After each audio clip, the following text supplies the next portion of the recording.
ជំរាបសួរពុកម៉ែបងប្អូនប្រិយមិត្តទាំងអស់គ្នាសូមស្វាគមន៍មកកាន់ការនិយាយរឿងរន្ធត់ពីខ្ញុំ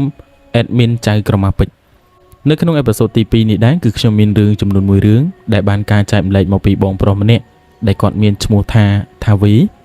ដែលរឿងនេះគឺបានកើតទៅលើគាត់ផ្ទាល់ដែលកាលនោះគឺឆ្នាំ2015ណាបងប្អូនទាំងគ្នាដោយមានថ្ងៃមួយនោះគឺគាត់បានទៅឆ្លោះត្រីជាមួយនឹងប្អូនប្រុសរបស់គាត់ម្នាក់ទៀតនៅពេលដែលគាត់ដើរទៅឆ្លោះត្រីហ្នឹងខ្ទង់ម៉ោង7 8យប់ហើយនៅពេលដែលគាត់ដើរឆ្លោះត្រីហ្នឹងគឺអត់មានរឿងអីកើតឡើងទេគាត់ឆ្លោះជាធម្មតាអញ្ចឹងទៅនៅពេលដែលគាត់កំពុងតែឆ្លោះអញ្ចឹងគឺគាត់បានឃើញត្រីច្រើនមែនទែនអញ្ចឹងគាត់ក៏ដើរចូលទៅចាប់នៅពេលដែលដើរចូលទៅចាប់គឺគាត់ចាប់បានច្រើនណានៅពេលដែលចាប់បានអញ្ចឹងទៅគាត់ក៏ដើរធ្លយទៅដល់ដើមអំពិលមួយកន្លែងដែលដើមអំពិលមួយកន្លែងហ្នឹងគឺមានប្រវត្តិមិនសូវជាល្អម៉ានេះនៅពេលដែលដើរទៅដល់ដើមអំពិលមួយកន្លែងហ្នឹងប្អូនរបស់គាត់ហ្នឹងគាត់ឃើញលក្ខណៈថាដូចស្បៃបងប្អូននេះដូចកណាត់សស្ទង់នៅជាប់នៅមែកអំពិលហ្នឹងហើយនៅពេលដែលគាត់ស្រឡឹងមើលយូរទៅគឺឃើញដូចជារូបរាងមនុស្សស្រីហើយមានសក់វែងខ្លាំងមែនទែនសក់វែងហ្នឹងគឺធ្លាក់ឡើងមកដល់ដីហ្មងបើគិតពីកន្លែងដែរខ្មោចស្រីហ្នឹងវាកំពុងតែអង្គុយហ្នឹងគឺប្រហែលជា2-3ម៉ែត្រពីដីតែសក់របស់វាហ្នឹងគឺធ្លាក់ឡើងមកដល់ដីបងប្អូនអ្នកនេះសក់គឺវែងខ្លាំងមែនទែនហើយពេលហ្នឹងគាត់ក៏មិនបានចាប់អារម្មណ៍អីច្រើនដែរដោយសារតែពួកគាត់ទាំងពីរនាក់ហ្នឹងលក្ខណៈថាគាត់មិនសូវខ្លាចអញ្ចឹងណាគាត់ឃើញអញ្ចឹងហើយលក្ខណៈថាគាត់មិនសូវខ្លាចគាត់ក៏នៅឆ្លោះត្រីធម្មតាអញ្ចឹងទៅឆ្លោះនៅសុកមិនដឹងថាខ្មោចហ្នឹងគេខឹងព្រាយហ្នឹងគេខឹងគាត់ឬក៏មិនទេស្រាប់តែវាចុះពីលើដើមអំពិលហ្នឹងមកបងប្អូនអ្នកនេះដឹងវាចុះមិនអត់ព្រាយហ្នឹងគឺវាចុះក្បាលមកមុនវាដូច Spider-Man អញ្ចឹងបងប្អូនអ្នកនេះចុះពីលើដើមអំពិលហ្នឹងមកហើយនៅពេលដែលចុះមកដល់ដីហើយហ្នឹងវាលក្ខណៈថាវាអណ្តែតនៅលើខ្យល់ហ្មងវាមិនមែននៅឈរលើដីទេវាអណ្តែតលើខ្យល់យល់ទៅយល់មកអញ្ចឹងហើយវានិយាយថាម៉េចពួកអញអត់ខ្លាចអញទេពួកអញអត់ខ្លាចអញឯងជំរឿអញលងឯងលក្ខណៈវានិយាយអញ្ចឹងហ្មងហើយធ្វើទៅបិទថាពួកគាត់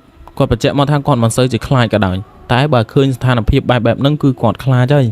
ពួកវាសាហាវពេកបងប្អូនអ្នកនេះហើយនៅពេលដែលវាចុះមកបងប្អូនអ្នកនេះសាក់សម័យមើលវាចុះមកដូច Spider-Man អញ្ចឹងណាវាមិនចុះមកដូចធម្មតាវាចុះពីលើដើមឈើហ្នឹងហ្មងណាហើយនៅពេលដែលវាកំពុងតែតែតហ្នឹងបងថាវីនេះគាត់ឈួលពិលទៅមើលនៅពេលដែលឈួលទៅគឺគាត់ឃើញស្ថានភាពខ្មោចហ្នឹងគឺអាក្រក់ខ្លាំងមែនទែនសក់អស់ឡើងដល់ដីហើយជើងវាអត់ដល់ដីទេណាបងប្អូនអ្នកនេះវាតែតនៅលើខ្យល់ប្រហែលជាកន្លះម៉ែត្រតែសក់វាអស់ឡើងដល់ដីហើយយល់ទៅយល់មកនៅលើខ្យល់ហ្នឹងយល់មកហើយបងថាវីនេះគាត់បញ្ជាក់មកថាព្រាយហ្នឹងស្ថានភាពមុខរបស់វាពេលដែលគាត់បញ្ឈួរពិលទៅមើលហ្នឹងអាមាត់វានឹងអាយ៉ះឡើងដល់គុំតិចហើយភ្នែកវាលៀនឡើងប៉ិនពងមន់យកមកហើយសុទ្ធតែឈាមឡើងកក្លាក់ពេញមុខហើយគាត់ឃើញស្ថានភាពវាគួរឲ្យខ្លាចខ្លាំងពេកគាត់និងប្អូនរបស់គាត់ហ្នឹងក៏រត់មកផ្ទះវិញហើយនៅពេលដែលគាត់កំពុងតែរត់ហ្នឹងបងប្អូនអ្នកគ្នានឹងមិនអត់គឺមីខ្មោចព្រាយហ្នឹងគឺហោះដេញពីក្រោយពួកគាត់យកហ្មងណាហើយវាហោះដេញគាត់បដាអីបដាហ្នឹងគឺវាសោចបដាអីបដាហើយវាស្រែកពីក្រោយគាត់ហ្នឹងវាស្រែកថាពួកឯងនឹងរត់ទៅណាហើយមិញនឹងអត់ខ្លាចអញទេមិនឥឡូវពួកឯងរត់ចឹងហើយកំឡុងពេលដែលពួកគាត់រត់ហ្នឹងបងប្អូនអ្នកគ្នាដឹងមិនអត់គឺគាត់រត់ហ្នឹងគឺអត់បានទៅឆ្ងាយឯណាឆ្ងាយពីដើមអំពិលហ្នឹងឯងគាត់រត់ចុះរត់ឡើងហត់ខ្លាំងមែនតើណារត់ចុះរត់ឡើងដល់ពេលសឡឹងមើលជុំវិញខ្លួនទៅគឺនៅនឹងដើមអំពិលហ្នឹងដដែលនៅពេលដែលពួកគាត់កំពុងទៅរត់ហ្នឹងអត់ឆ្ងាយពីដើមអំពិលហ្នឹងដឹងខ្មោចព្រាយនឹងវាធ្វើមិនអត់គឺវាយកមុខរបស់វានឹងមកផ្អឹបនឹងមុខរបស់បងម្ចាស់សាច់រឿងនេះហើយវានិយាយថាមិនប៉ុណ្ណឹងឯងខ្លាចនៅប៉ុណ្ណឹង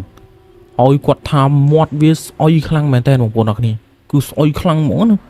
ហើយពីរអ្នកបងប្អូនរបស់គាត់នឹងគឺស្លាប់នៅក្រោមដើមអំពិលនឹងទៅពីរអ្នកតែម្ដងលុះដល់ព្រឹកឡើងគឺគាត់បើកភ្នែកមកគឺឃើញគាត់នៅផ្ទះបងប្អូនអរគ្នាដល់ព្រឹកឡើងហើយគាត់ក៏សួរនាំអ្នកផ្ទះគាត់អីចឹងទៅគេថាដោយសារតែបាត់ពួកគាត់នឹងយូរពេកហើយម៉ែឪរបស់គាត់នឹងក៏ឲ្